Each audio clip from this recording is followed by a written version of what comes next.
Pessoal, hoje vamos falar das meningites bacterianas. A gente falou inicialmente sobre as doenças pulmonares, entramos na parte hematológica, falando de anemia falciforme, e hoje vamos falar sobre meningites bacterianas. Na quinta-feira, a gente vai meio que complementar o assunto falando das meningococcemias. Bom, as meningites bacterianas, todos sabem, né, é um processo inflamatório e causado por infecção do espaço subaracnoide e das membranas leptomeníngeas. Sabendo que essas membranas leptomeníngeas, que é a aracnoide e a pia mater, vai envolver tanto o encéfalo quanto a medula espinhal. E quando a gente pensa nisso, né, numa membrana que pode estar com um processo infeccioso, um processo inflamatório, é muito comum o envolvimento do encéfalo, além do envolvimento da medula espinhal. Por isso que muitas vezes falamos não só em meningite, mas em meningoencefalite, que seria o termo mais correto, claro, se tiver sintomas compatíveis com o envolvimento do encéfalo. É uma emergência infecciosa. Se formos considerar em termos de incidência mundial, ainda tem alta incidência em crianças, né?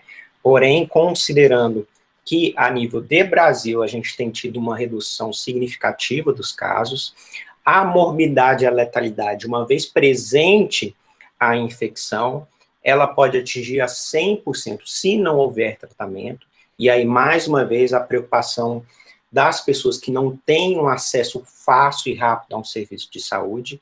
Isso, lembrando que esse 100% aí, né, de não tratados, é em relação às meningites causadas por bactérias, as meningites bacterianas. Podemos ter complicações agudas e também complicações a longo prazo. Então, podemos ter, sim, crianças com sequelas neurológicas e, eventualmente, acabamos atendendo algum paciente que, porventura, em algum momento da vida, teve uma sequela decorrente de uma meningite. Fala-se em 10 a 20% dos casos de sequela, isso tudo, gente, meningite bacteriana, tá certo?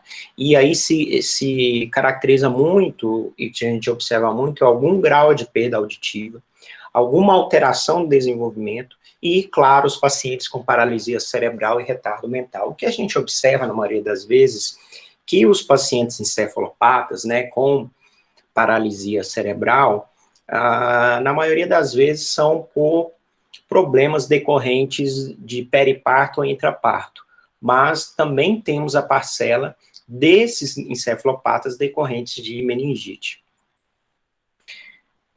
Só em termos mesmo de classificação, né, se houver um envolvimento somente das meninges e do espaço subaracnoide, nós usamos o termo meningite.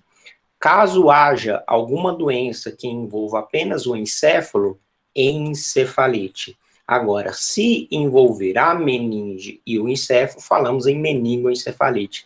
As encefalites é um termo que utilizamos para algumas doenças, na grande maioria virais, que são causadas principalmente por vírus específicos. Um exemplo clássico é a encefalite herpética, né, que eventualmente temos casos aí.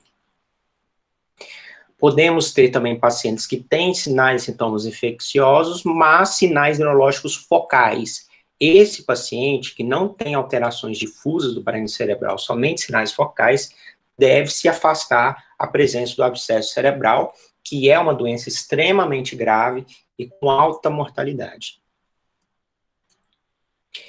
As meningites bacterianas, elas são endêmicas, né? E lembrar que essa endemia, felizmente, tem diminuído a sua frequência de casos ano no Brasil, mas ainda é considerada uma doença endêmica e cuja ocorrência de surtos também é possível. Então, pode ocorrer a presença de surtos de meningite, e esses surtos são principalmente causados pelo meningococo, tá certo? Das bactérias mais comuns da meningite, o meningococo é o responsável principalmente pelos surtos, tá certo? E lembrar que a meningite bacteriana, ela ocorre principalmente até os 5 anos de vida, na sua grande maioria. Já os pacientes que são acometidos em períodos de surtos e epidemias são geralmente pacientes maiores. E aí nós temos os adolescentes, temos os adultos jovens que podem ser acometidos. Como eu disse, a taxa de incidência tem diminuído nos últimos anos, isso é uma excelente notícia. E a última estatística que tivemos acesso era de menos de um caso para cada 100 mil habitantes no Brasil, que é uma incidência, em termos de meningite, uma incidência bem baixa, uma incidência até animadora, se a gente pensar aí para os próximos anos. Falei para vocês que a taxa de sequela era de 10% a 20%, a letalidade é em média de 20%, podendo chegar a 50% nas formas graves, mais uma vez, considerando essas porcentagens somente os casos de meningite bacteriana, a gente não inclui nessas estatísticas meningites virais. E no ano de 2017, foram 15.200 casos confirmados de meningite no Brasil, que realmente tem sido diminuindo. A gente já teve incidências aí de mais de 50 mil casos ano, então já temos uma baixa bem considerável. E quem é o principal responsável por isso? São as vacinas, é o que a gente vai ver posteriormente. Em termos de etiologia, não há de se negar que a principal causa das inflamações, as leptomeninges de espaço subaracnoide, são os vírus, tá? Sendo o mais comum o enterovírus. O enterovírus é o mais comum deles. O que acontece, pessoal, é que os vírus, eles podem dar um quadro clássico de meningite, com todos aqueles sinais que chamam a atenção pela doença, e aí vai se descobrir que é viral na hora do resultado do líquor. Agora, muitos casos de meningite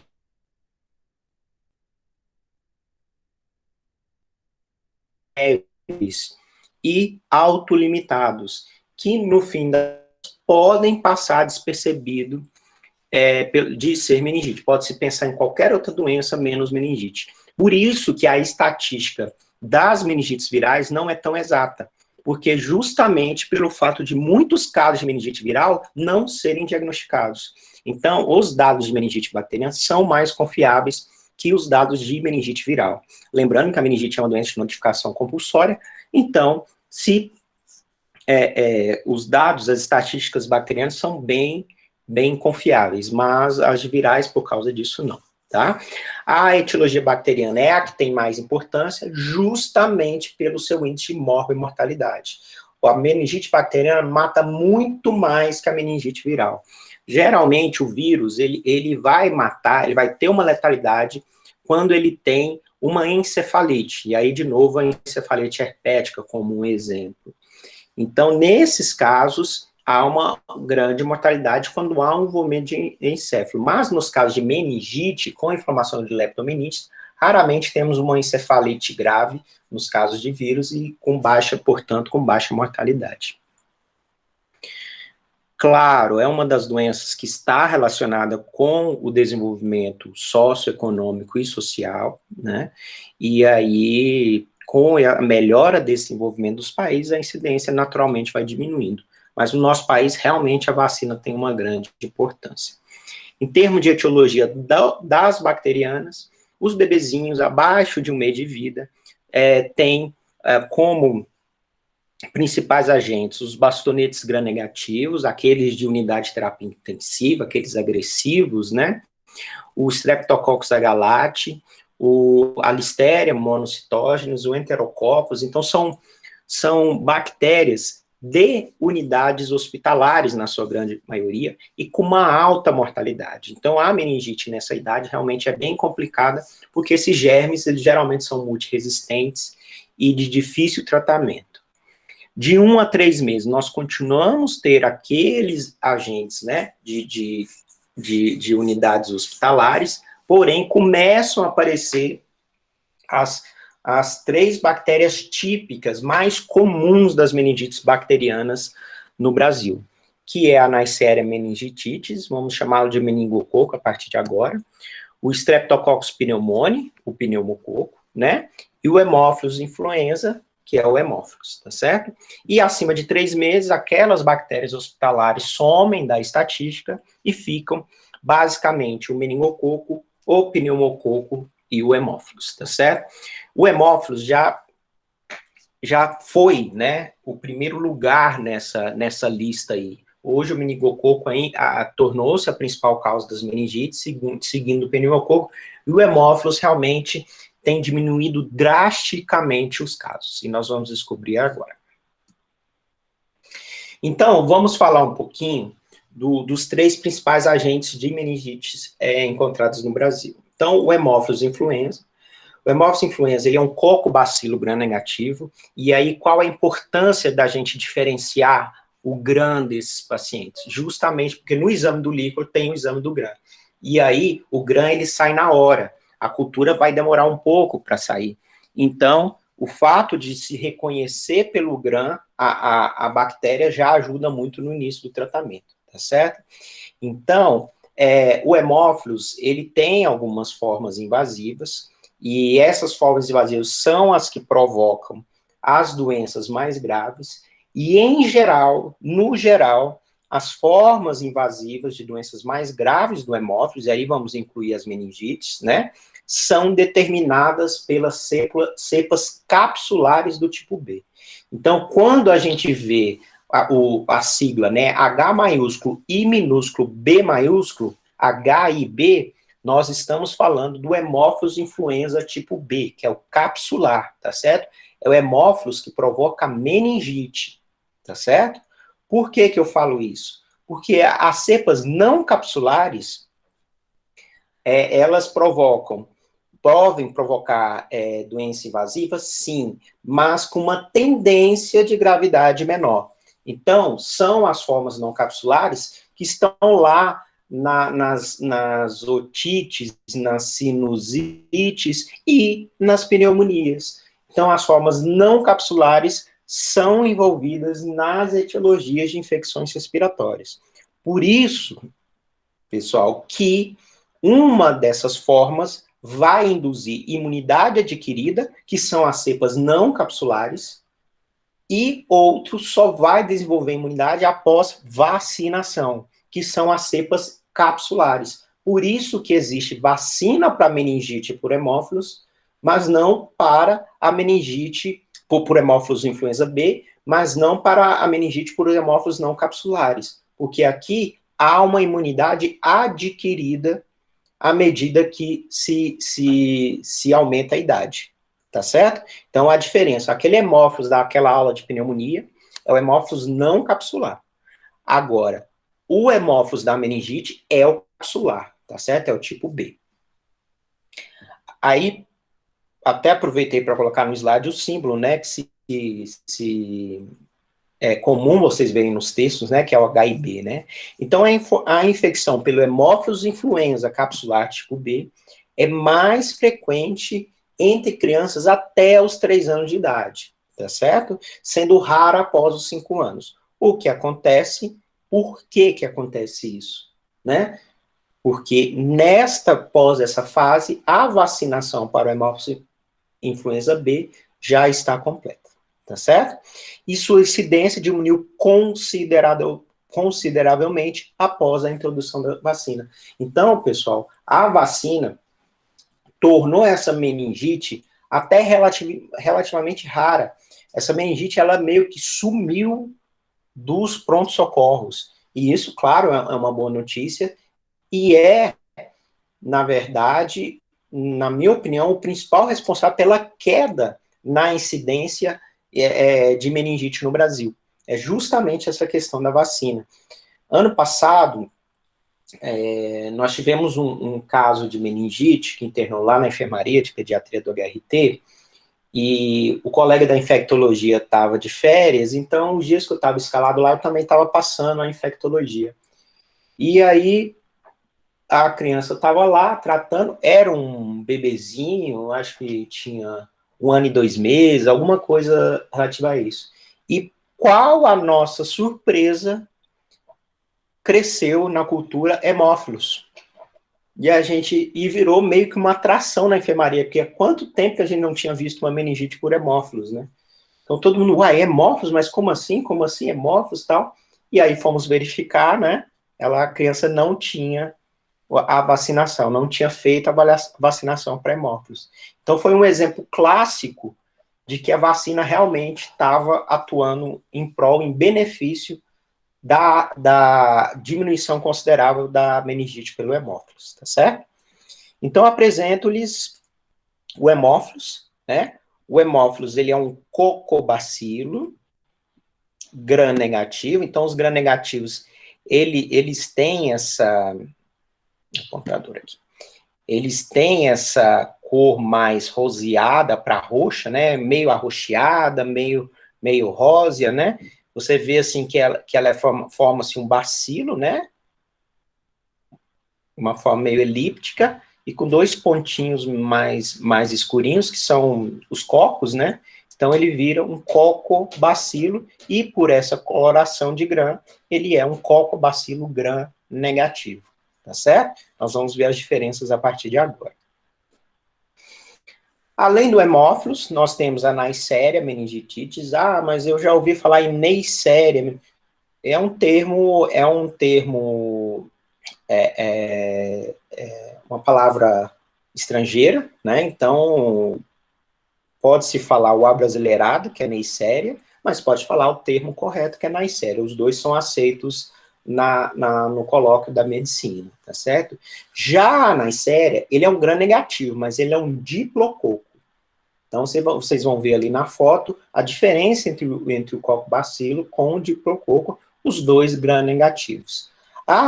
O meningococo, ele tem uma característica de ter vários sorogrupos, tá? Vários sorogrupos que causam doença. Notadamente, nós temos um total de 13 sorogrupos, sendo que desses 13 sorogrupos, 8 são responsáveis por doenças invasivas, que são esses, né? O A, B e o C, o X, Y, o Z, o W135 e o sorogrupo L, tá certo? Dentre esses 8, concentrem-se nos 3 primeiros, no ABC. Quando falamos de meningite, nós vamos lembrar do A, do B e do C, tá certo? O B e o C são os responsáveis pela maioria dos casos da doença meningocócica, dos casos de meningite meningocócica, tá certo? Em geral, a nível de Brasil, o B se destaca até mais que o tipo C, tá certo? Já o sorogrupo A, ele não é responsável pela maioria dos casos, porém, ele que está associado àqueles surtos e epidemias, que podem ocorrer entre 3 a 5 anos, pode ocorrer, tá certo?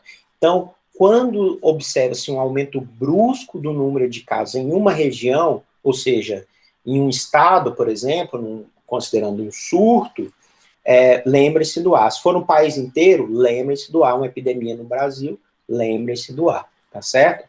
Então, se vocês depois pesquisarem aí no Google, né, sobre uma grande epidemia, ou um surto enorme que teve no Brasil, vocês vão achar uma notícia de um surto que teve no estado do Rio de Janeiro, não lembro se nos anos 70 ou nos anos 80, que causou um estrago muito grande lá, e foi provocado pelo sorogrupo A. O meningococo, ele pode ocorrer em qualquer idade, é mais frequente em menor de 5 anos, como é mais frequente todas as meningites bacterianas, porém, por que ele colocou assim, mais frequente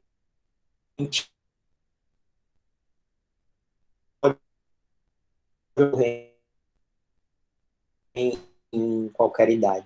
Justamente por causa das há um acometimento maior de adolescentes, de adultos, inclusive com morte de adultos. Então, por isso que, no final das contas, ele pode ocorrer em qualquer idade. Aqui está o meningococo. Então, são dois cocos, um coco colado no outro. Então, um diplococo, sempre em pares, tá certo? Sempre aos dois. Ele é um diplococo gram negativo. E mesmo assim, ele tem aquela coloração rosa com o arroxeado, Então, a coloração de Gram acaba facilitando justamente por isso. Porque se vocês virem o diplococo, né, o diplococo e o coco-bacilo, você vê que pelo Gram dá para diferenciar bem. Então, muitas vezes, na maioria das vezes, o Gram, ele bate com a cultura, se bem feito, né? Agora, pode ocorrer uma diferença? Sim, se ocorrer uma diferença, você vai confiar na cultura, claro. Mas o Gram, ele geralmente bate com a cultura. O terceiro agente, né, mais comum, é o pneumococo. É o pneumococo, aquele pneumococo das pneumonias, que eu falava que era a maioria dos casos de pneumonia, é ele. Só que esse pneumococo, ele tem uma capacidade de virulência maior que o da pneumonia. E aí pode provocar doença, meningite grave. Na verdade, dos três agentes, é o que provoca a doença mais grave, é o que tem a mais mortalidade. Oi? Sim? Alguém queria fazer a pergunta? Não, doutor, desculpa. Ah, tá. Só fugiu o áudio aí, né? Não, tranquilo. Então, pessoal, o pneumococo, como eu disse, ele está relacionado às doenças mais graves. Então, quando cresce pneumococo na cultura, é o momento que o pediatra vai ficar mais preocupado, porque desses três agentes é o que dá mais complicação, é o que dá mais sequela, é o que mata mais. Claro que podemos ter outras etiologias, né? E aí, o estafilococo, né? Fungo, podemos, mas aí você vai estar mais relacionado ou com os quadros hospitalares, ou com pacientes com imunodeficiência, que seria uma outra categoria, e sim com uma enorme gravidade. O pneumococo, ele já no Gram, ele se mostra como um coco Gram positivo, e ele pode estar tanto isolado, um coco somente, quanto aos pares. Então, em 2, em 4, em 6, tá certo? Então, há uma diferença realmente em relação aos outros dois. Primeiro, por ser gram positivo, e segundo, por ele ser encontrado em várias formações numérica, né? Ele pode estar isolado ou ele pode estar em pares, vocês vão ver, tá certo? As crianças de baixa idade são as mais acometidas, os menores de 6 meses são os casos mais graves mesmo, com uma mortalidade bem alta. Idosos, quando com meningite pneumocócica, tem uma mortalidade muito alta, lembrando que o idoso pode já estar num momento de imunodeficiência adquirida, e aí está predisposto à infecção pneumocócica, tá certo? E aí, como eu disse, são os responsáveis por formas graves da doença e tem um maior índice de morbimortalidade. Então, aqui eu mostro para vocês o pneumococo. Agora você já vê que ele é mais escuro, né? Vocês estão vendo a coloração que é diferente? Então, ele é bem mais escuro, quase preto aqui a coloração. Aqui que eu estou circulando aqui para vocês, ele é um coco isolado, tá certo? Aqui ele está em um par, estão vendo? Aqui ele está em 2 pares, ó, estão em 4 unidades. Aqui ele já está em 6 unidades. Então, ele pode estar isolado ou aos pares. Então, é bem típico, assim, quando você olha na lâmina, não tem muito segredo, tá vendo? Então, aqui você vê os cocos bem escuros, quase enegrecidos, e você vê isolados ou aos pares. Aqui vocês só vão ver aos pares, que é o diplococo, tá? Todos os diplococos, e já com uma correlação batendo para gram negativo. E aqui, uma forma mais esticada, né? Que é a forma de bacilo, né? E com a coloração de gram negativo. Por isso que, no final das contas, o gram, ele bate muito com a cultura. E o fato de você ter o gram disponível rápido te ajuda muito a iniciar o tratamento. Pessoal, até agora, assim, esse início, a gente falando um pouco de estatística, de etiologia, falando das bactérias. Tem alguma dúvida? Querem perguntar alguma coisa? Porque aí, posteriormente, a gente vai entrar a fundo aí na fisiopatologia e aí diagnóstico e tratamento, tá certo? Se tiverem alguma dúvida, pode me interromper, fique à vontade. Bom, então, como que funciona a fisiopatologia da meningite? Fisiopatologia, de novo, né, eu sempre considerei que para você complicar uma leitura, para você escrever palavras que vai dificultar para o leitor aprender e fixar e entender o que ele está lendo, dentro de um estudo de uma doença na medicina, eu falo que a fisiopatologia é a que pode mais complicar a leitura. Então, acaba que é bom a gente tentar esquematizar isso justamente para facilitar o entendimento, tá certo? Então, vamos imaginar assim, que há uma colonização da mucosa da nasofaringe. De novo, a nasofaringe está em todas também, né, pessoal? Então, a colonização da mucosa da nasofaringe pela bactéria que vai causar a doença, né?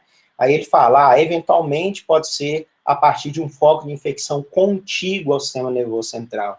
Aí tem as mastoidites, as sinusites, né? A otite média, mais desses aí, mais a mastoidite, com certeza, né? Mas a grande maioria das vezes é por colonização mesmo de mucosa nasofaringe. Por questão de virulência e de potência invasiva dessa bactéria, elas vão entrar no espaço intravascular, formar o que chamamos de bacteremia, né, que é a presença da bactéria no espaço intravascular, e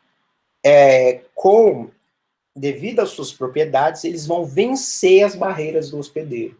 Quando falamos em barreiras do hospedeiro, estamos falando de imunidade celular e imunidade humoral. Então, estamos falando da via clássica do complemento, da atividade fagocitária dos neutrófilos, dos anticorpos séricos. E por que essas bactérias, em especial, vencem essas barreiras? Em primeiro lugar, uma possibilidade é o fato de ter uma imunodeficiência, seja ela primária, seja ela secundária, seja ela adquirida, né, que vai facilitar essa colonização bacteriana.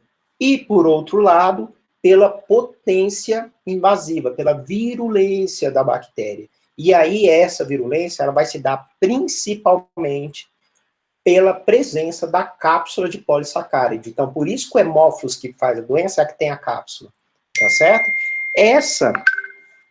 Essa cápsula polissacáride, ela tem propriedades antifagocitárias e tem também toxinas, tá certo? Que vão promover o processo inflamatório. Particularmente no meningococo, principalmente no meningococo que provoca lesão vascular, não que provoca meningite, existe uma endotoxina chamada de LPS, que nada mais é que significado de lipopolissaccáride, e faz um estrago enorme no sistema vascular. Isso nós vamos ver na meningococcemia, tá certo? Mas existem várias outras toxinas de cápsula que vão prover a possibilidade de transporte e multiplicação bacteriana a despeito da atividade de imunidade celular e humoral. Então, com isso, né, com esse aumento, essa proliferação bacteriana, algumas bactérias podem entrar no sistema nervoso central. E vão entrar por onde? Eles vão entrar via plexo coroide. O plexo coroide, ele é uma estrutura ali que faz meio que parte do sistema ventricular, do cerebral, que no total em um adulto tem em torno de 40 centímetros quadrados de área. Né? Então tem um pedacinho de plexo coroide em cada ventrículo lateral, etc, etc, e num total de 40 centímetros quadrados de área. Vocês sabem qual é a função do plexo coroide? Eu digo para vocês. O plexo coroide, ele é responsável, a região responsável justamente pela produção do líquor. Tá certo? Então, ali no plexo coroide que se produz o líquor. E na estrutura do sistema nervoso central, olha que interessante, é ali no plexo coroide que não temos barreira hematocefálica. Então, uma bactéria que não vai conseguir passar pela barreira hematocefálica, que é um fator de proteção para o sistema nervoso central, vai encontrar no plexo coroide o local ideal de invasão. e justamente o local onde se produz o líquor, que esse líquor vai para o espaço subaracnoide. Então, a bactéria vai fazer o mesmo trajeto. Entenderam por que via plexo coroide? Ali não tem barreira hematocefálica e ele vai ali onde está o líquido. Por isso que ele vai atingir o espaço subaracnoide. Tá certo? E aí vem a pergunta, e por que, então, que a bactéria tem esse tropismo? Por que a bactéria acha esse plexo coroide e vai invadir? Ainda não se sabe exatamente o motivo real, mas aventa-se o fato de que o plexo coroide e os capilares cerebrais possuem receptores que são compatíveis para aderência de bactéria. Isso, como eu disse, não é uma certeza, mas é a teoria mais aceita para que a bactéria chegue ali no plexo coroide e faça o processo da doença da meningite, tá certo? A partir de então, elas são transportadas para o espaço subaracnoide, lá, com a presença da cápsula polissacáride, com as endotoxinas, etc, etc, etc, o que eles vão fazer? Resposta inflamatória. Havendo resposta inflamatória, você vai lesar a barreira hematocefálica, notadamente a região do endotélio, né? E aí, se você faz essa lesão com processo inflamatório de lesão endotelial, o que vai acontecer? Aumento de permeabilidade daquela estrutura. Vem tudo do processo inflamatório. Com o aumento da permeabilidade da barreira hematocefálica, o que vai acontecer é a passagem de proteínas séricas lá para o espaço subaracnoide. Então, a proteína que não passava, passa a passar. Então, além do processo inflamatório, com produção de líquido, com lesão endotelial, nós vamos ter também proteína que vai puxar mais líquido, e aí vamos ter também o edema, um edema tipo vasogênico, ou seja, tem a sua origem no sistema vascular provocado pela bactéria. Daí o edema cerebral da meningite, a hipertensão intracraniana, etc, etc, etc. Então, mais uma vez, a fisiopatologia, com você simplificando ela, deixando ela mais clara, você entende todo o quadro clínico da doença. E aí fica mais fácil a gente falar do quadro clínico quando a gente entende essa sequência de eventos. Então, as manifestações clínicas, elas são típicas, imagino que todos já ouviram falar das manifestações clínicas, né? De novo, também, né, começa com sintomas inespecíficos, então aí pode ter uma mialgia, pode ter uma artralgia, pode aparecer uma febrezinha, pode ter taquicardia, a pressão pode cair, pode ter tosse, etc, etc, etc, tudo decorrente da bacteremia, da presença, né, e da proliferação bacteriana no sistema vascular. Alguns pacientes vão ter manifestações cutâneas, tá? O exantema maculopapular, pela presença da toxina bacteriana, pode ocorrer, claro, com certeza, mas o que chama mais atenção são as petequias e as lesões purpúricas. Isso é provocado principalmente pelo meningococo, porque, como sabemos, o meningococo, ele também tem tropismo pelo sistema vascular. Então, ele também faz lesão do endotélio, do sistema vascular, não só do sistema nervoso central, não só dos capilares cerebrais. Então, por isso que pode ocorrer essas lesões e quando presentes no exame físico, a chance de ser meningococo é muito grande. Daí também vai se entender posteriormente, quinta-feira, a meningococcemia, que é uma manifestação vascular intensa da doença meningocócica.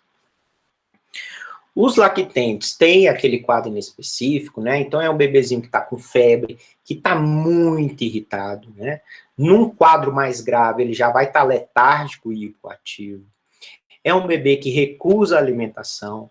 É um bebê que tem vômitos e não esperem vômitos em jato, tá? Em crianças em geral, não só em lactentes. Pode ter um quadro gastrointestinal com diarreia, e nesse caso a diarreia estaria mais relacionada com os quadros virais. Pode desenvolver dificuldade respiratória por uma origem central, né? A fontanela abaulada é um sinal muito importante no lactente, porque tem a fontanela anterior aberta ainda. E a presença de convulsões e alterações do nível de consciência já indica um grau de gravidade, vem aquele medo do pneumococo quando a criança convulsiona, tá certo? Isso, na ausência de sinais meníngeos. Não esperem nesse paciente, no bebê, no lactente, rigidez de nuca, sinais de Kernig, Brudzinski, não esperem, porque nessa idade é pouco comum acharmos esse tipo de sinal, tá certo? Um adendo em relação à fontanela. Temos que ter muita parcimônia quando vamos avaliar uma fontanela de uma criança, de um lactente. Primeiro, que temos crianças que têm fontanelas bem amplas ainda, e qualquer choro pode deixá-la abaulada. Se a criança está chorando, se a criança está se espremendo para fazer cocô, alguma coisa em relação a isso, já pode ter um abaulamento de fontanela. Então, isso é um primeiro ponto que tem que ser avaliado. Segundo, lembram muito também da fontanela pulsátil, né? Que aí todos lembram da fontanela abaulada ou pulsátil, que aí a fontanela pulsátil também poderia ser um sinal de hipertensão intracraniana. Sim, pode, mas é muito difícil você pensar em meningite, um lactente com fontanela pulsátil, sem ela estar abaulada. Então, ela pode pulsar até você sentindo ali a frequência cardíaca, por questão de artéria, né? De artéria ascendente na criança. E quadros de hipermetabolismo também podem pulsar. Exemplo clássico no momento do exame é a febre. Tá certo? Então, a febre, a criança pode estar irritada, então já pode estar abaulado. E pode estar com a fontanela pulsátil por causa da febre. Então, o ideal é diminuir a febre, ver se a criança se acalma, ver se ela dorme, e aí a fontanela vai se tornar uma avaliação bem mais fidedigna. Já crianças maiores vão desenvolver os sinais clássicos, né? Então, nós temos a febre, nós temos a prostração intensa, a anorexia, a fotofobia, chama a atenção, a criança não consegue nem olhar para a claridade, a cefaleia intensa, os vômitos, às vezes em jato, mas nem sempre em jato, quadros de aumento da pressão arterial, a bradicardia associada à convulsão e alteração do nível de consciência também já está relacionada a quadros graves e, grande parte das vezes, a doença pneumocócica. Os sinais de irritação meningea possíveis de serem encontrados são os três, né? São a rigidez de nuca, os sinais de Kernig e o sinal de Brudzinski. Bom, vamos tentar aqui acabar com a dúvida, com a confusão em relação aos três sinais, tá certo? Rigidez de nuca, imagino que todos devem ter uma ideia da rigidez de nuca, então você vai elevar o pescoço do paciente, de modo que o queixo do paciente, né, vá indo em direção à região external, né, com essa elevação, lembrando que se o paciente está consciente, você tem que falar para ele não forçar, né, deixar o pescoço o mais leve possível. Isso com adulto é bem tranquilo de fazer. Agora imagine uma criança que está brava, brigando, com meningite, inclusive irritada. Você acha que ela vai colaborar na hora desse exame? Muitos não colaboram. Então acaba que muitas vezes você vai tentar fazer isso, e o que você tem? Uma rigidez voluntária. A criança, ela força, você empurra o pescoço para cima, ela força o pescoço para baixo, né? Porque ela está irritada, não quer ser manipulada, etc, etc. Então, às vezes, você perde um pouco essa referência. Um dos métodos que podem ajudar a tirar esse viés aí na hora do exame é justamente você colocar a criança, que os ombros da criança na ponta da maca e deixar o pescoço livre, claro, com você apoiando, né? E aí você vai soltando aos pouquinhos esse pescoço e vai ver se o pescoço ele vai descer ou se ele vai se manter ereto. O que acontece? Num primeiro momento, a criança não vai deixar o pescoço descer, vai inclusive querer levantar o pescoço, etc. Mas pouco tempo depois, a criança já não aguenta e o pescoço desce. No caso da meningite, pela rigidez de nuca, essa posição ela se torna sustentada, tá certo? Então, é uma possibilidade de se fazer em pediatria. Já o sinal de Kernig, tá? Nós temos duas formas de pesquisar, tá bom? A primeira forma que eu vou falar é a que o pessoal menos faz, e a segunda forma é o que eu vejo o pessoal mais fazer, o mais comum. Primeiro, o paciente sempre tem que estar em decúbito dorsal, que é decúbito dorsal, barriga para cima, igual esse paciente aqui, tá certo? Você eleva o tronco do paciente, né, fletindo sobre a bacia. Seria mais ou menos com o paciente deitado, você fala assim, ó, vamos fazer lá vamos levantar lá pescoço, tórax e abdômen sem mexer a bacia, sem mexer as pernas. Tá certo? Seria mais ou menos isso. Você eleva. Nos pacientes com inflamação meníngea, o que se observa é que a perna, num primeiro momento, vai se flexionar na coxa, tá certo? E depois para a bacia. Então, o que acontece? Primeiro ele dobra o joelho, ele levanta a perna dobrando o joelho, pisando no chão. E com a continuação do movimento, ele vai pegar essa coxa e vai elevar o joelho e elevar o pé para que a coxa vá em direção à bacia. Tá bom? Fica difícil, né, a gente aqui online mostrar, mas na próxima foto tem um segundo método que é o mais comum, tá bom?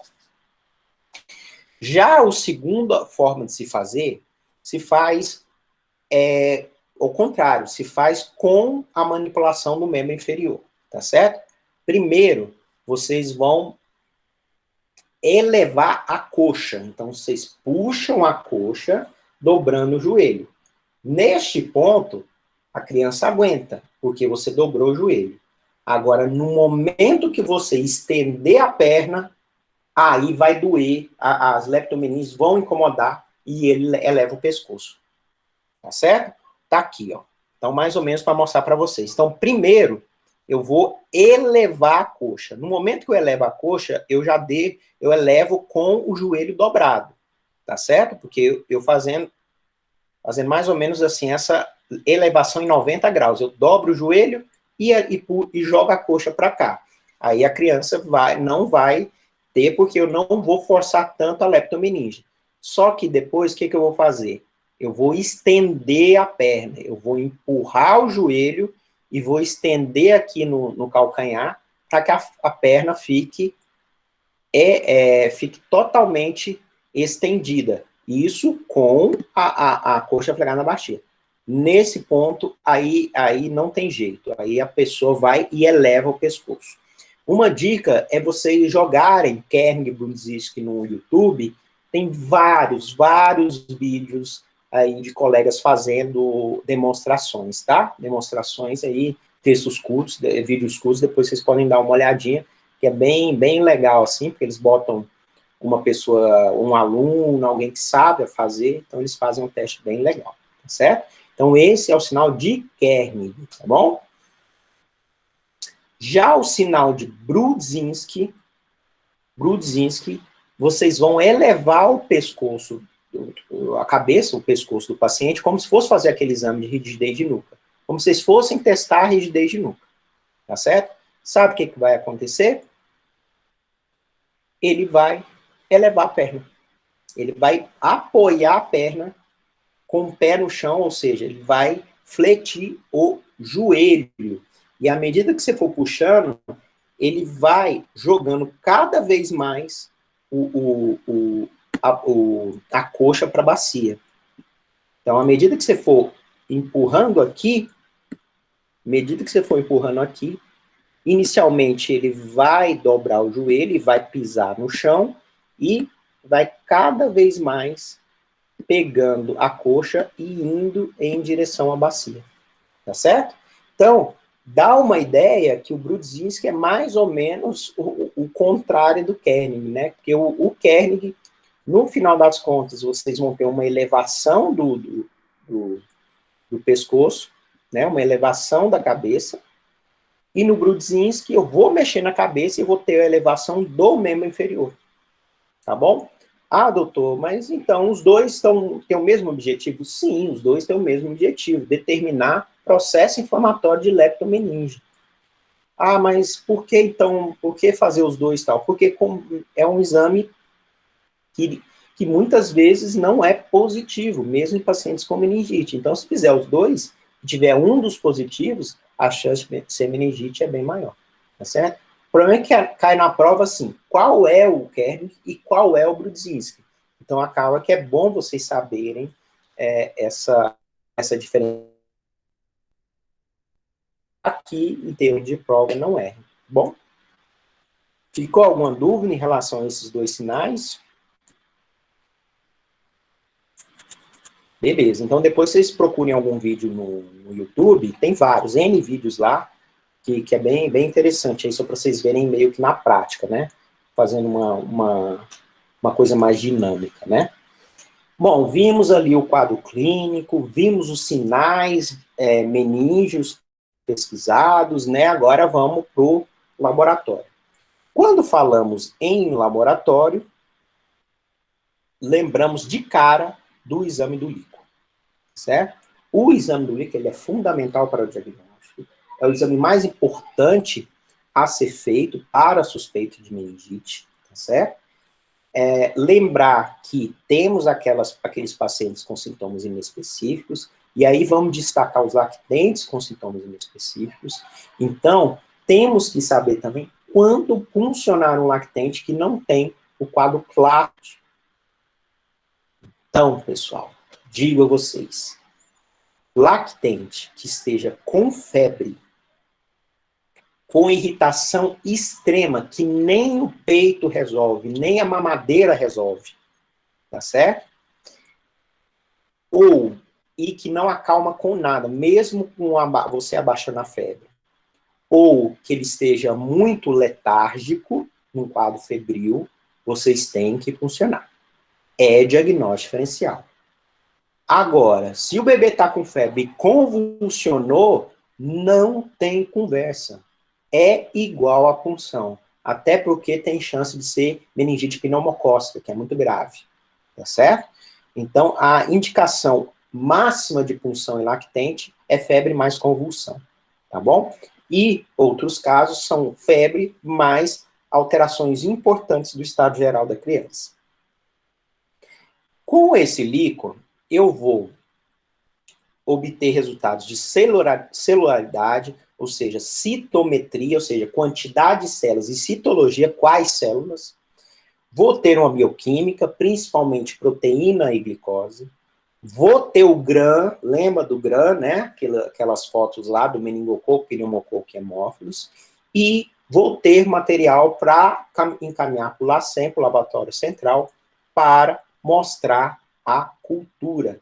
E também podemos fazer o famoso PCR e a pesquisa de antígeno. Lembra que eu falei da pneumonia, da pesquisa de antígeno na urina? Aqui é a mesma forma, é técnica de PCR, e seria muito interessante se tivesse.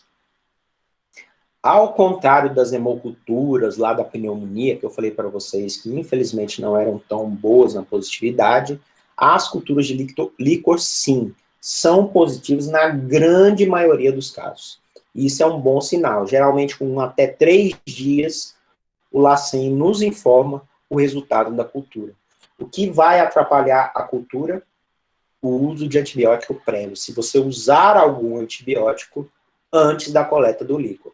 Em relação com o paciente no pronto-socorro, o médico já está bem atento a isso e geralmente inicia o antibiótico depois do líquor. Mas o que pode ocorrer, principalmente nos pacientes com sintomas inespecíficos, é o fato de suspeitar de alguma doença bacteriana, principalmente de vias aéreas superiores, e o paciente já vir em uso, principalmente das penicilinas. Então, não é raro chegar um paciente, a mãe dizer, não, essa semana fez bezetacil porque o médico disse que era garganta, ou está usando amoxicilina porque disse que é ouvido. E aí, nesses casos, você pode sim mascarar a cultura. Quando que eu não vou puncionar? E isso é uma preocupação muito grande do residente, do aluno, porque muitos acham que as contraindicações da punção são maiores do que realmente é. Então, eu não vou puncionar aquele paciente que está em instabilidade hemodinâmica. Lógico, o paciente em estabilidade hemodinâmica, ele corre risco de morte. Então, eu tenho que estabilizar ele primeiro, antes de puncionar. Paciente em insuficiência respiratória, que muitas vezes está relacionado à instabilidade hemodinâmica. Claro que eu tenho que ter dar o suporte respiratório, garantir uma via aérea efetiva nesse paciente antes de puncionar. Pode ser que eu tenha que entubar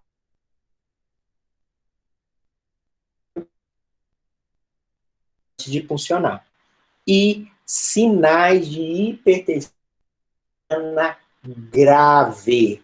E aí que vem a maior dúvida. Todo mundo fala, nossa, ele convulsionou, ou ele está com cefaleia, é muito importante. Então, ele deve estar com hipertensão intracraniana. A maioria das vezes está mesmo com algum grau. Então, não posso funcionar porque eu tenho medo de herniar. Vocês já ouviram falar da herniação do sistema nervoso central para a coluna, né?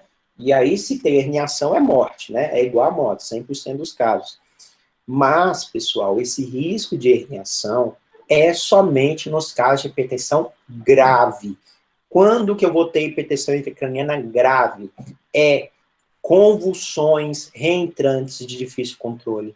O paciente está em bradicárdico, está bradipneico, está em coma, tá certo? Nesses casos, sim. Mas o paciente que tem uma ou outra convulsão ou está com cefaleia intensa, etc., não é considerado hipertensão intracraniana grave, e ele é, sim, elegível para a punção lombar.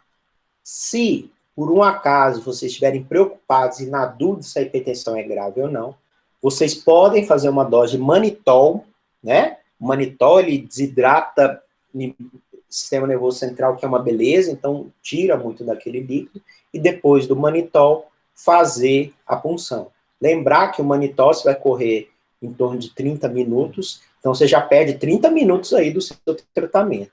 Ou você pode também solicitar uma tomografia, se você tiver em dúvida. Mas lembrar que para você fazer uma tomografia, você pode perder até mais que 30 minutos. Então a gente tem que ter realmente, de preferência, uma segurança em relação à punção. Se o paciente tiver sinais focais, aí pronto, né? Esse realmente tem contraindicação.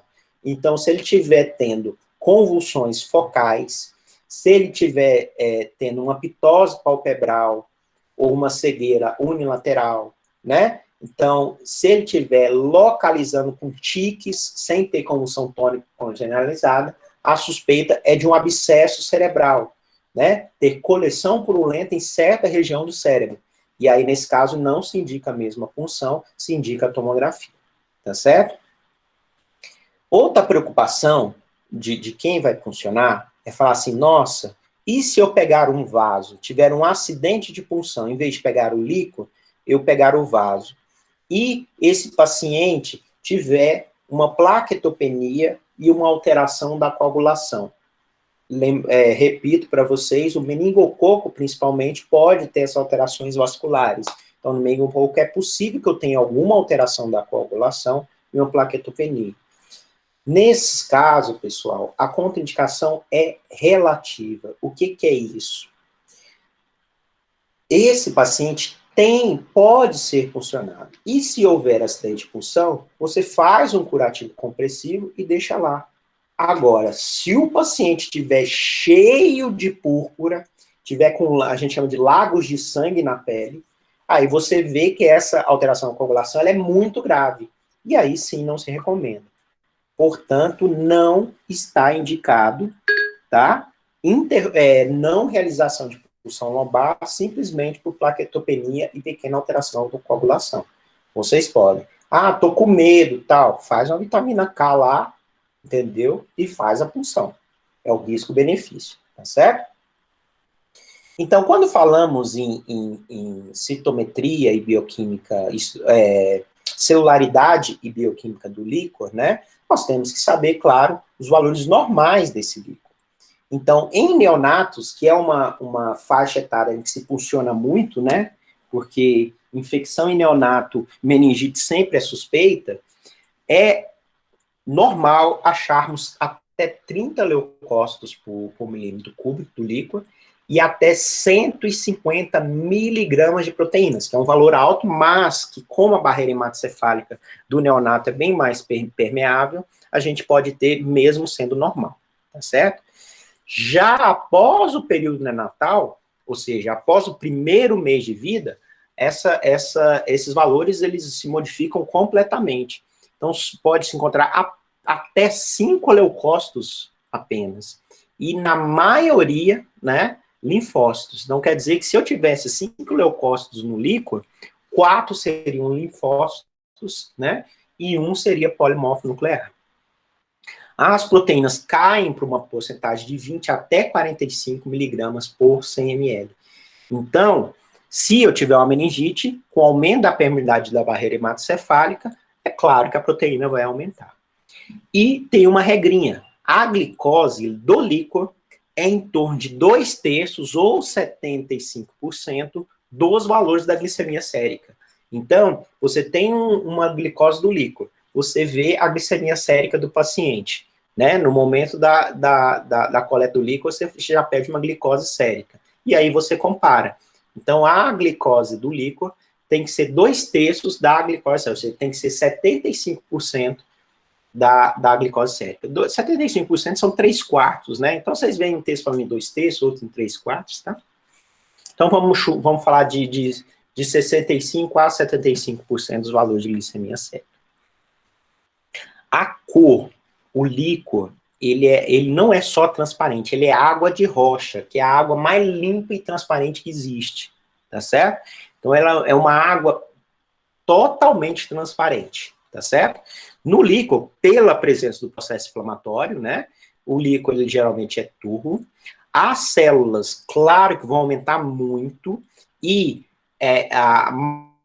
por ser bacteriano, vão aumentar os polimorfos nucleares. Não raro, a gente tem mais de 1000 células quando a gente colhe um líquor. As proteínas, elas vão aumentar o seu valor, né? Geralmente já passam de 100. E a glicose, isso que a proteína vai passar a barreira hematocefálica, né? E a glicose vai diminuir. Por quê? Por consumo bacteriano. Então, você vai comparar com a glicemia sérica e vai ver que não está mais 2/3, mas menos que isso. Na meningite por pneumococo, não raro, essa glicose dá 0 no líquor. E quando dá 0, a gente assusta muito, justamente pela preocupação do mais grave, que é o pneumococo. Tá certo? Em termos de pressão, né? O líquor normal, ele tem a pressão do líquor normal, quando você fura ali o espaço subaracnoide com a agulha, ele sai bem gotinha, gotinha por gotinha, né? Igual uma torneirinha pingando. Agora, na meningite, a pressão ela é aumentada. E aí, quando você enfia a agulha, geralmente sai um jato de líquor. E às vezes até te molha o teu campo ali, molha a tua paramentação, tá certo? Então, também é outro ponto a se considerar, a pressão. A análise bacteriológica, inicialmente, é feita pelo GRAM, tá certo? E aí pode ter lá, o resultado do GRAM pode vir como cocos GRAM positivos isolados aos pares, diplococos GRAM negativos, cocobacilos GRAM negativos, na sua maioria das vezes. E pode vir negativo, e pode vir alguma outra alteração que não bata com nenhum dos três. E aí a cultura vai ajudar. A cultura, sim, vai dar o diagnóstico definitivo. Temos aquele teste de detecção de antígeno pelo látex ou contra imunoeletroforese, aquele mesmo exame que eu comentei da pneumonia na urina, né, a pesquisa de hemófilos e pneumococo na urina, mas também agora, no momento, há um bom tempo, não temos disponível. Até porque, com o GRAM, prefere-se não gastar esse outro kit. Tanto o hemograma, bioquímica, provas de atividade inflamatória, etc., vão ser úteis porque eles vão confirmar uma infecção bacteriana e um processo inflamatório intenso, tá certo? A hemocultura, se possível, deve ser feita, mas nunca substituir a cultura do líquor. Até porque a cultura do líquor tem uma positividade muito maior, tá bom? Tomografia e ressonância, né? Eu vou reservar para quem? Primeiro, para os recém-nascidos. Então, o recém-nascido, como eu disse para vocês, os neonatos ali, eles vão ter aquela pulsão licórica, podem ter a meningite, mas o índice de hipertensão intracraniana grave é muito mais comum, então precisa sim fazer uma tomografia nesses casos, tanto do RN quanto os lactentes jovens, tá bom? Pacientes que ainda convulsionam mesmo após 72 horas do início do tratamento, também devem ser investigados, porque aí vocês podem pensar em quadros mais graves ou em até outra doença. A febre, idem. Então, aquela febre que ela se perpetua 3 dias nos casos de doenças mais leves, meningococo hemófilo, até 5 dias nos casos das doenças pneumocócicas, devem ser investigados, principalmente se houve uma formação ou não secundária de um abscesso cerebral. A irritabilidade, também após as 72 horas, idem, porque a irritabilidade vai estar mais ou menos relacionada à afecção ao processo inflamatório no sistema nervoso central. Então, a criança ainda muito irritada também deve ter o seu encéfalo investigado por tomografia e ressonância. Sinais focais nem se fala, né? Como eu disse, o sinal focal, o medo ali é pelo abscesso cerebral. E pacientes com líquor persistentemente anormal. Nesse caso, vem de uma conduta antiga de se fazer as punções repetição.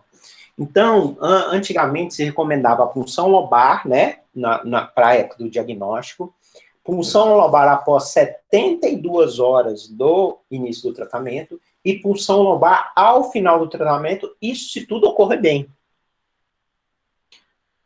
Isso, assim, posteriormente foi mostrando-se que não era benéfico fazer isso.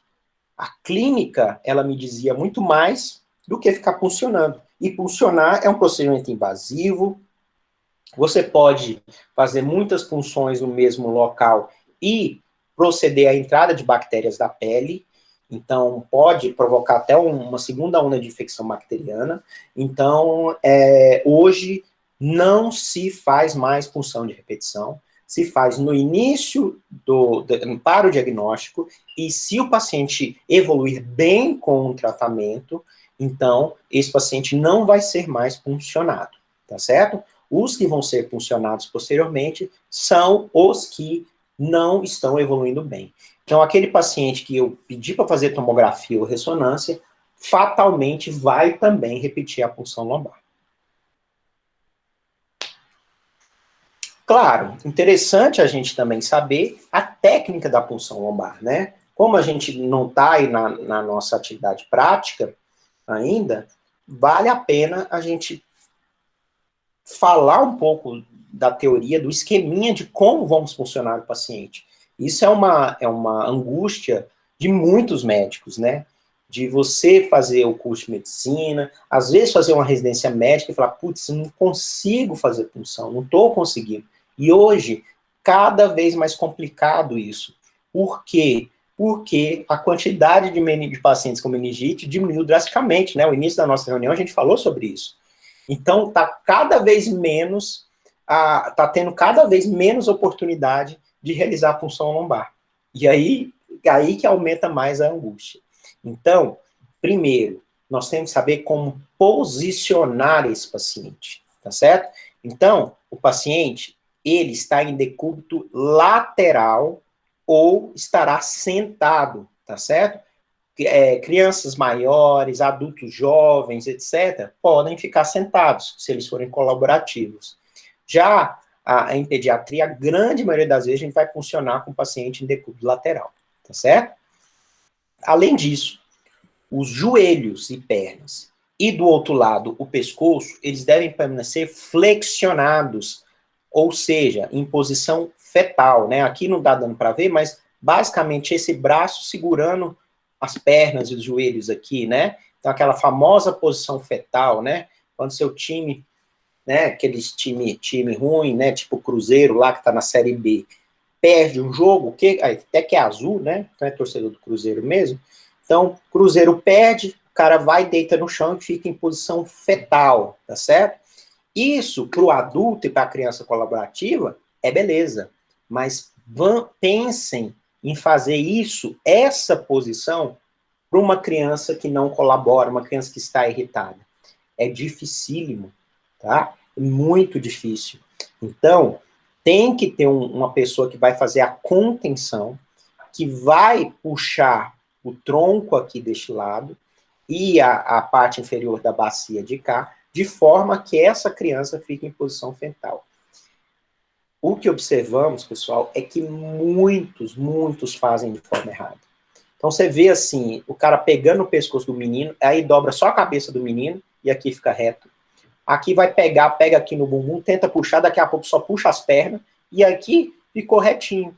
E eu não quero reto, eu quero um negócio emborcado. Porque esse espaço aqui que a gente vai utilizar, ele, quando mais eu emborco, mais eu vou abrir esse espaço. Então, vai ser mais fácil para eu funcionar. Essa é a intenção. Porque se a criança estiver retinha, a agulha não passa. Tá certo? Então, eu digo para vocês, para quem se frustra aí com as punções lombares, a principal causa de insucesso na punção lombar não é você e sua agulha, é o posicionamento do paciente. Então, o paciente que está mal posicionado, a chance de insucesso é enorme. O paciente bem posicionado, é bem mais fácil de se conseguir a punção lombar, tá certo? As costas retas e na borda da mesa de exame. Claro, ele tem que estar aqui, esse paciente não está, né, mas só porque era uma foto. Aqui, ó, ele tem que estar nessa borda aqui, eu não tenho que ficar me emborcando para frente para funcionar. E, além do mais, eu tenho que manter-me um pouco afastado, porque se o líquido vier com uma pressão grande, né, se eu tiver com a cabeção lá perto das costas querendo olhar, os óculos ruins, às vezes ele cai na minha cara, um líquor ali todo inflamado, infeccionado, né? Então eu tenho que ter uma paramentação adequada e uma proteção, uma distância para funcionar, tá certo? A agulha, ela deve ser inserida através do interespaço, ou L3, L4, ou L4, L5. Como que eu vou saber onde está L3, L4, L4, L5? A crista ilíaca póstero superior é o nível do L4. Então, opa, para trás. A crista ilíaca póstero superior, tá vendo? Se você traçar uma linha reta, você vai passar justamente em cima do L4. Então, se eu passo em cima do L4, o espaço abaixo do L4 é L4, L5. E o espaço acima do L4 é L3, L4. Tá certo? Então, cada um tem a sua técnica. Tem colega que gosta de passar um pontilhado com caneta. Tem colega que passa com o dedo, assim, com a unha, né, com a luva, claro. E aí, quando chega no processo espinhoso aqui de L4, mete uma unhada, assim, para ficar marcado as costas do menino. Cada um com o seu jeito, tá? Por quê? Porque é ali que você vai referenciar para onde você vai funcionar. E se a pessoa que está fazendo a contenção não fizer direito, e o menino se mexer, já sai o L4 já sai totalmente ali da sua posição, e você vai ter que, de novo, ir na crista ilíaca e fazer novamente o posicionamento, tá certo? Então, de novo, depende de quem está fazendo a contenção, tá bom? Se houver sangramento, significa que a agulha penetrou no plexo venoso. Então, ali, quando você passa pelo osso, que é o processo espinhoso, e vai chegar ali na barreira do espaço subaracnoide, em volta ali do processo espinhoso, tem várias veias, tem várias pequenas veias, que, dependendo do jeito que a agulha entrar, vai pegar a veia, e aí vai sair sangue na sua agulha. Então, é o chamado acidente de punção. Quanto menor o orifício, o má posicionamento eu tiver nesse paciente, maior a chance de eu pegar um plexo venoso. Mas quando eu afastar os processos infecciosos espinhosos numa posicionamento adequado, aí as veias também elas se distanciam e a agulha pode passar sem pegar as veias, tá certo? Que mais? Sim, aí ele fala, né, se pegar o plexo venoso, você pode retirar a agulha e introduzi-la novamente num sentido ascendente até atingir um interespaço. Isso nós vamos ver no próximo, tá? Então, aqui, Aqui nós temos o processo espinhoso, tá certo? Aqui outro processo espinhoso, aqui o espaço, né? Vamos dizer que é o L4, L5, e a agulha que vai ser introduzida. O ideal é que ela vá em direção ascendente, tá certo? Na direção cefálica, em torno de 15 graus. 15 graus é o quê? Eu levanto um pouquinho, tá certo? Você mira retinho e eleva só um pouquinho a ponta e tenta introduzir. O que acontece é que às vezes são principalmente no bode superior do processo infeccioso. E quando você faz isso, você tenta desviar a ponta da veia. E aí você fazer. Agora, pense se esse espaço aqui for pequeno, porque a posição não está adequada. Ele vai sair furando tudo quanto é acesso venoso. Então, sabe o que pode acontecer, pessoal? Vocês atravessarem a pele do paciente, atravessar o tecido subcutâneo, chegar aqui entre os processos espinhosos, e aqui você pode ou pegar uma veia e ter o acidente de punção, ou bater no osso, pode acontecer desse espaço estar muito pequeno, e a agulha vir aqui e bater no osso. Quando você bate no osso, você sente que é osso, não tem jeito, você bate assim, não, isso é osso. Não tem dificuldade vocês sentirem que vocês estão batendo num osso, como se estivesse batendo numa pedra mesmo. Fala, não, aí tem que tirar a agulha e posicionar mais cefálico e pedir para a pessoa que está fazendo a contenção fazer uma contenção mais adequada. Se tudo estiver ocorrendo bem, a agulha vem, aí ela bate aqui na lepta. Certo? Quando bate aqui, você vai empurrar, você sente uma resistência. Mas é tão interessante que é uma resistência como se fosse de uma borracha, como se você estivesse tentando furar uma borracha. Porque vocês vão pressionando e você vai vendo que a agulha vai indo. Sente uma resistência, vai indo, não é igual ao osso. De repente, pá, essa resistência acaba. Se essa resistência acaba, é porque você furou ela e está dentro do espaço do aracnoide. A partir de então, você aguarda que o líquor, a princípio, vai vir. Tá certo?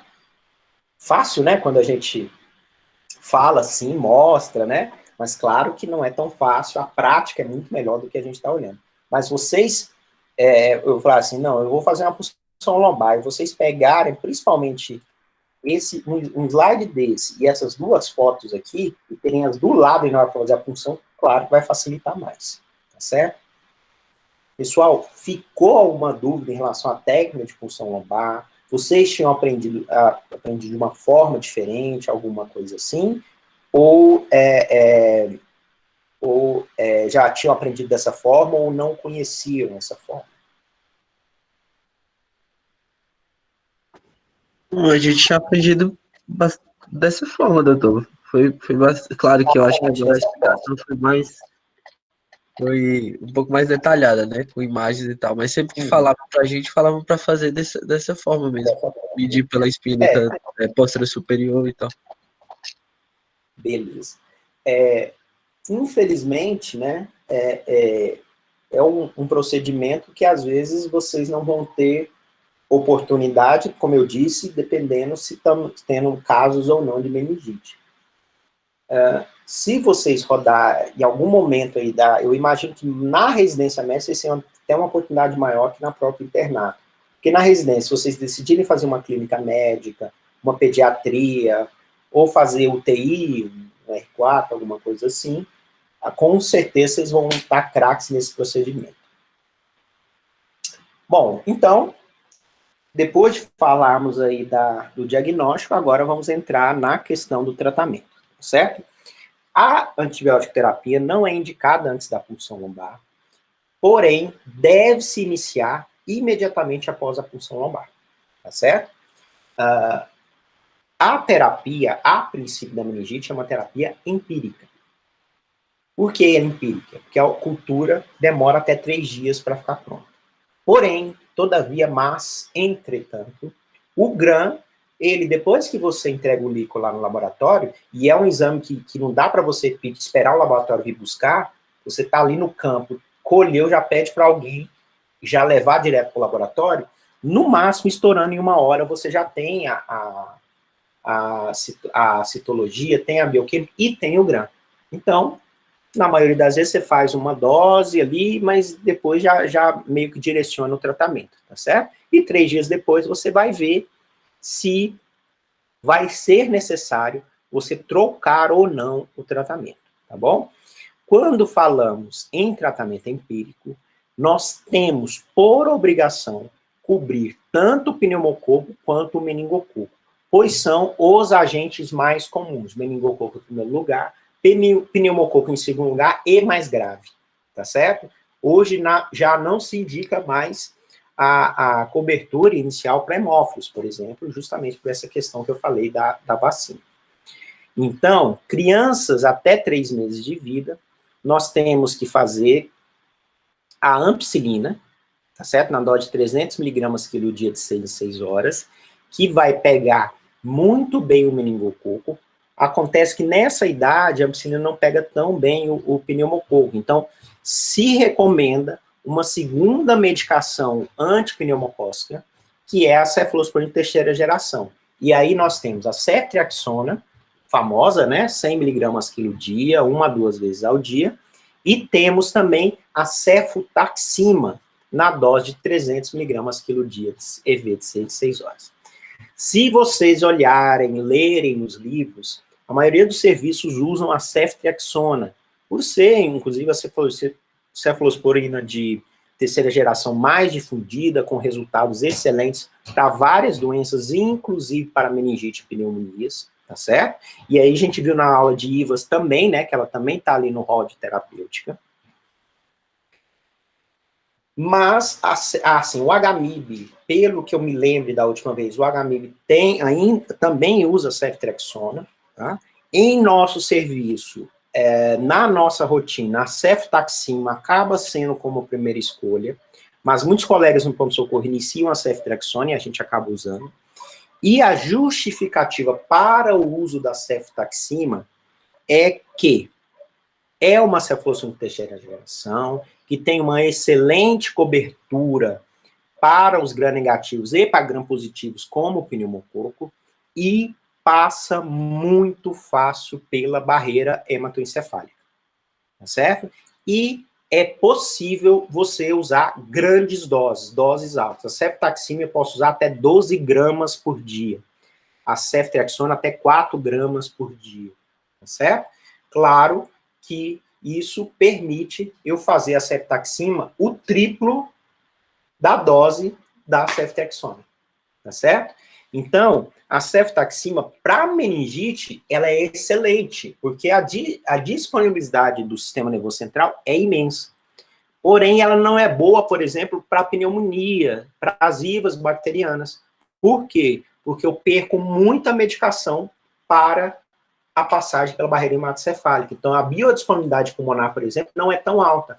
Então, se eu tratar uma pneumonia com ceftaxima, a criança vai melhorar? Vai. Mas, com certeza, ela vai ter mais tempo de internação hospitalar, né? Pode, por isso, desenvolver mais complicação, mais derrame, mais pneumatocele, etc. Então, por isso que a ceftaxima não é recomendada para tratamento de outras doenças que não a meningite, tá certo? Então, no nosso serviço, a nossa interpretação é que, usando a ceftaxima para as meningites, a gente estaria poupando, protegendo a ceftriaxona de o seu uso excessivo, né? A gente sabe lá o uso racional de antibióticos. Então, seria uma alternativa para eu evitar o uso excessivo da ceftriaxona, tá certo? Mas a maioria dos livros ainda cita a ceftriaxona como a cefalosporina de terceira geração das meningites, tá certo? Então, bebezinho, de 1 a 3 meses, ampicilina mais ceftriaxona, tá certo? Já as crianças maiores, de 3 meses até 7 anos, lembrando que a maioria das infecções é de até 5 anos de idade, vão fazer ou a ceftriaxona ou a ceftaxima. Como eu disse, a maioria dos serviços indicam a ceftriaxona, nosso serviço usa a ceftaxima. E crianças maiores, além da ceftriaxona e da ceftaxima, nós temos a possibilidade de usar a penicilina cristalina, tá certo? Então, a penicilina cristalina na dose de 300 mil unidades quilo dia, de 4 em 4 horas. A penicilina cristalina, ela tem uma cobertura muito melhor para gram positivo. o que acontece é que meningite em crianças maiores, idosos, etc., né, vão pensar mais na doença pneumocócica. A doença pneumocócica, ela ocorre mais em lactentes abaixo de 6 meses e idosos, lembra que a gente falou, né? E aí a penicilina cristalina poderia ser indicada, tá certo? A vancomicina seria somente para os casos de suspeita de meningite por estáfilo, né? E aí, a cultura que vai me dizer se é estáfilo ou não, e geralmente é uma meningite de causa hospitalar. Bebê em berçário de alto risco, criança e adulto em UTI, etc, etc, tá certo? Agora, alguns países, o pneumococo tem índices de resistência bem elevados. Quando falamos isso, nós estamos falando principalmente do hemisfério norte. A gente lembra muito dos Estados Unidos nessas horas, né? Então, nos Estados Unidos, o pneumococo, que tem grande virulência para a meningite, também muitas vezes não responde a cefalosporina de terceira geração, e aí lá se indica, muitas vezes, para a meningite, a vancomicina, que é uma droga que entra de sola em doenças por gram-positivos, tá certo? Portanto, não é o caso do Brasil. Não vamos iniciar a vancomicina como primeiro tratamento na suspeita de meningite pneumocócica. Após o resultado da cultura, a gente pode sim passar para o agente específico, tá certo? Acontece que muitas vezes a terapia empírica já vai resolver meu problema, porque eu já vou estar tratando tanto o pneumo quanto o meningococo, tá certo? Então muitas vezes não é necessário essa troca, né, de outro antibiótico. Então o que eu digo para vocês? Se é o pneumococo, ceftriaxona ou ceftaxina. Nos países que têm maior resistência, ou se for identificada uma cepa resistente, né, pelo antimicrobiano, né? Aí podemos fazer a vancomicina. A duração da meningite, para o tratamento de meningite pneumocócica, que é a mais grave, é de 10 a 14 dias. Já o meningococo, ele é eliminado tanto com a cristalina quanto com a ampicilina. Basicamente usamos a ampicilina, tá? Então aquela meningite que tem umas petecas e o gram cresceu, diplococos gram-negativos, já pulamos direto, a gente já vai direto para a ampicilina, porque a chance de meningococo é absurda, tá certo? E, então a ampicilina pega muito bem. O meningococo, ele é tão vagabundo, que ele morre muito fácil em ar ambiente, ele morre muito fácil com a ampicilina, que é um antibiótico aí de primeira linha, de primeiro tratamento, mas quando ele faz estrago muito grande, né? Nos alérgicos às penicilinas, nós temos a opção do cloranfenicol. Cloranfenicol, um antibiótico assim, excelente, fantástico, de amplo espectro, que já foi largamente utilizado no Brasil, tá certo?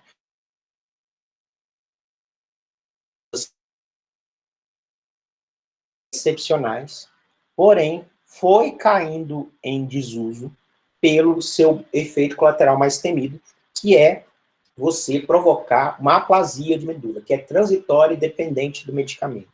Então, esse medo desse efeito colateral acabou meio que tirando o cloranfenicol de cena para o tratamento de muitas infecções. A verdade é que se você fizer o cloranfenicol na dose mínima possível, tá certo?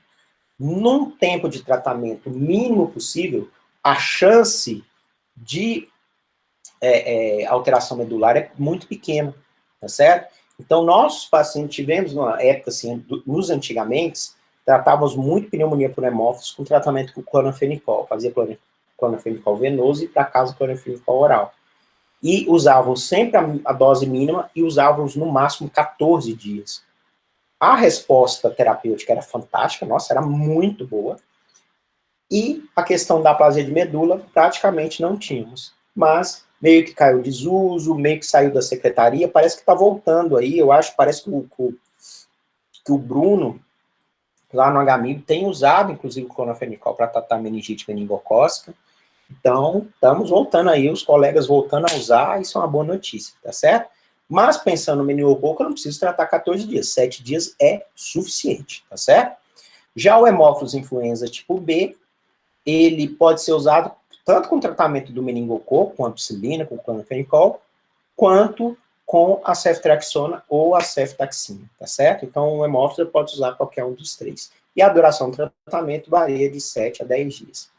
Lembrar que meningite se trata no hospital, tá? Do início ao fim do tratamento. Então, não tem essa coisa de, melhorar, vai para casa, não. Vai para casa, geralmente você tem mais ou menos um tempo, fala para a mãe que vai ficar mais ou menos, pode ficar 14, se ficar 10 é lucro, ficar 7, ficar 10, se ficar 7 é lucro. Pensando nesses quadros, tá certo?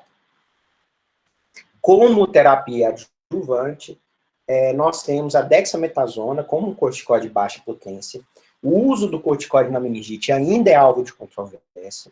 Porém, assim, no geral, nos artigos de revisão, tem mostrado, não com uma confiança total, mas tem mostrado que ele sim, que ele é benéfico. E, pensando em se usar o corticoide logo antes do antibiótico, então, a gente falou que tinha que usar imediatamente após o líquido antibiótico. Então, você faria o líquor, depois da punção já faria a dexametasona, meia horinha depois, 1 hora depois, já iniciava o antibiótico. Por que que tem que ser antes do antibiótico? Justamente porque a intenção principal é inibir a resposta inflamatória desencadeada pela rápida lise bacteriana induzida pelo antibiótico. Quando entra o antibiótico, a lise bacteriana inicialmente ela é muito intensa e o processo inflamatório idem, tá certo? Então aí o corticoide entraria principalmente aqui. Ele vai sim induzir as toxinas e diminuindo as toxinas, diminuindo o processo inflamatório, ele teria essa propriedade de diminuir o edema cerebral, né, como consequência, portanto a pressão intracraniana, e com isso diminuir as sequelas neurológicas. Então, assim, na teoria é fantástico, né? Não se confirmou em todos os estudos, porém se recomenda a primeira dose antes da primeira dose do antibiótico e podemos fazer a dose 8 miligramas quilo dia. Se eu fizer 0,6, recomendo-se de 6 em 6 horas, é a nossa rotina, nós achamos por bem fazer 0,6, 6 em 6 horas, ou pode fazer uma dose meio de push, né, que é 0,8 de 12 em 12, seria 0,4 de 12. E por 2 dias seguidos, um total de 8 ou 4 doses, tá certo? Então, aí tem se aventado o seu uso. A verdade é que os estudos mostraram assim, que o benefício principal seria no hemófilos a perda auditiva associada ao hemófilos. É o que mais tem assim, dados positivos. Diminuir a perda auditiva em pacientes com meningite por hemófilos. Mas, por essa possibilidade toda aqui, a gente usa para todos os agentes bacterianos. Em termos de tratamento suporte, é um paciente grave, né? Não necessariamente de UTI, mas ele é grave. Então, os sinais vitais têm que ser monitorados rigorosamente, tem que estar no monitor, né? Nível de consciência importantíssimo, né? A diurese, paciente com meningite bacteriana tende a ter síndrome de secreção inapropriada do hormônio antidiurético, né? Que pode até piorar a questão do edema. Então, temos que monitorar a diurese. A avaliação neurológica sequencial é importantíssima, e principalmente nas primeiras 24 a 48 horas de tratamento. O paciente com meningite, os primeiros 2 a 3 dias são fundamentais, né, para a gente ver se tem complicação ou não, né. Esses pacientes, apesar de terem a sua dieta comprometida, tem hiporexia, anorexia, após 72 horas há uma melhora bem importante da questão da alimentação, e, por isso, não se indica excesso de fluidos. Pelo contrário, se indica a restrição hídrica. Eu pego a necessidade hídrica diária, né? Pego o Holiday lá, né?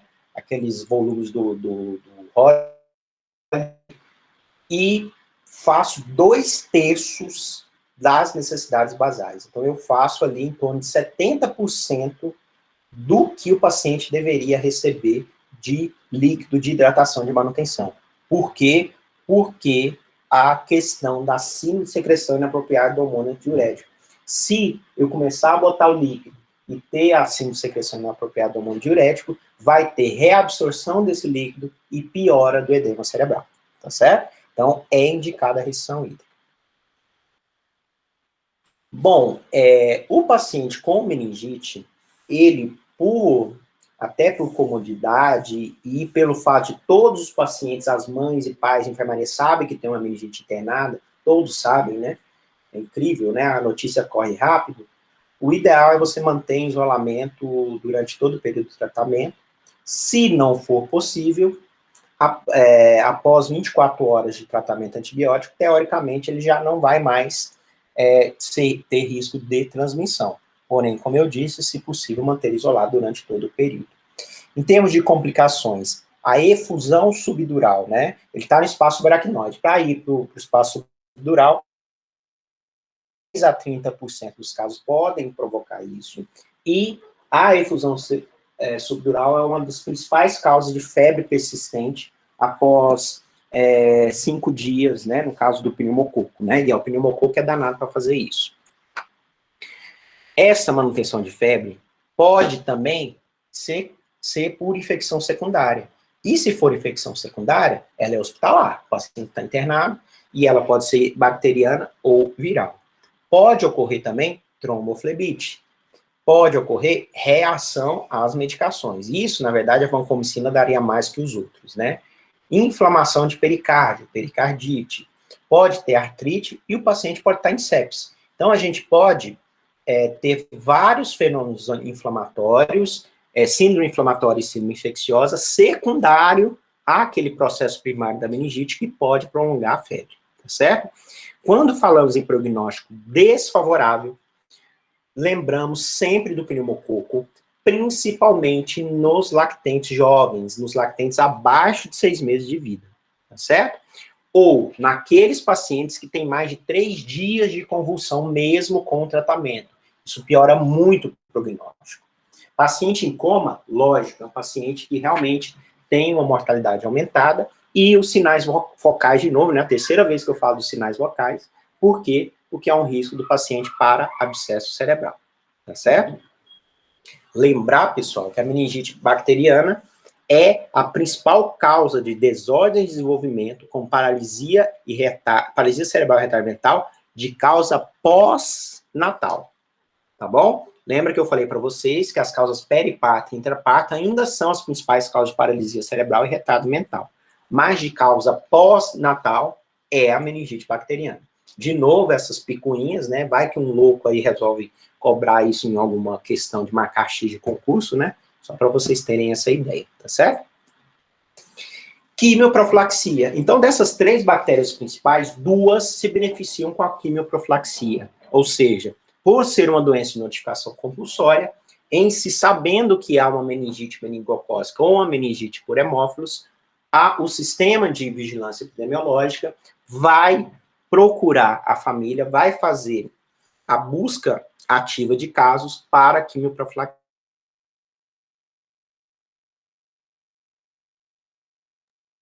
No caso do meningococo, a infecção tem que ter contatante íntimo. Então, é gente que mora na mesma casa, é a mesma turminha da escola, a mesma turminha da creche, e o profissional de saúde que tiver contato com a secreção sem paramentação adequada. Lembra que eu falei do líquido vindo numa pressão aumentada, que pode até molhar a tua roupa, se você tiver com a cara lá perto da agulha, para querer achar o buraco e o trem bater na tua cara, você tem indicação de fazer a quimioprofilaxia. A quimioprofilaxia, inicialmente, a primeira escolha é a rifampicina, a dose de 20 mg quilo dia, de 12 em 12 horas, por 2 dias, total de 4 doses, ou você pode usar a ceftriaxona, 125 mg em dose única, crianças acima de 12 anos e adultos, é 250 mg, e, em caso de não haver nenhuma dessas 2 possibilidades, podemos usar a azitromicina, mas com efetividade bem menor que a rifampicina e a ceftriaxona, e para crianças maiores e adultos, a ciprofloxacin, tá certo? Já no hemófilos, eu tenho que, para ter contactantes ali, portadores que podem transmitir a doença, eu tenho que ter outra criança que esteja na faixa etária de que ainda não tem imunidade adquirida. Então, o hemófilos são somente contactantes domiciliares que tenham contato com crianças menores de 4 anos de idade. Tá certo? Se houver na casa uma criança menor de 4 anos, pronto, todo mundo quimioprofilaxia. A quimioprofilaxia é feita com a rifampicina, ou com a ceftriaxona, ou com a cico, mesmo jeito ali do meningococo, com a diferença que para hemófilos é uma vez ao dia por 4 dias, e para o meningococo é 2 vezes ao dia, 2 dias, um total de 4 doses ambos. Ah, por que um é 2 vezes ao dia, 2 dias, e outro é 1 vez ao dia, 4 dias? Não sei. Já pesquisei e ainda não encontrei o motivo. Está lá na recomendação. E a prevenção, né? Ainda bem que nós somos primeiro mundo em vacinas, né? O Brasil é um país de primeiro mundo em vacinas. Então, a nossa taxa de imunização é altíssima, né? E o nosso calendário básico, ele é excelente. Então, nós temos na imunização de rotina a vacina contra o hemófilo influenza tipo B, o capsular tipo B. E aí, o texto fala em praticamente houve erradicação. Bom, por que não é praticamente ou não, ainda temos o praticamente, não temos 100% de erradicação? Porque se você não vacinar, você vai estar suscetível a essa doença. Falo do caso de 2019 que tivemos na enfermaria, tá certo? A introdução de vacinas pneumocócicas também reduziu a incidência de meningite por pneumococo. E o interessante é que é uma vacina que tem efeito rebanho, então ajudou muito a população, né? E hoje nós temos também a imunização para o meningococo. Então nós temos a vacina que tem o sorogrupo C, a vacina que tem o A e o C, e a vacina que tem o sorogrupo A, C, Y e W135. São as vacinas que se conseguiram fazer até o momento para o meningococo e também ajuda muito para a diminuição dos casos para esse agente, tá certo? E quando falamos nessa imunização, eu não estou dizendo só de meningite meningocócica, não. E aí a meningococcemia entra também. Quinta-feira vocês vão ver os sorogrupos lá e vão ver que essa vacina tetravalente, é a CYW135, eu estou mirando principalmente a meningococcemia, tá certo? Pessoal, era isso que eu queria dizer em relação às meningites, tá? Quis também, como nas outras vezes, né, eu quis simplificar para facilitar o entendimento, para facilitar também o estudo futuro, né, para ficar mais fácil de ler os livros, e aí tornar aí para vocês mais palatável ler um capítulo de 20 páginas de meningite nesses compêndios aí, tá certo?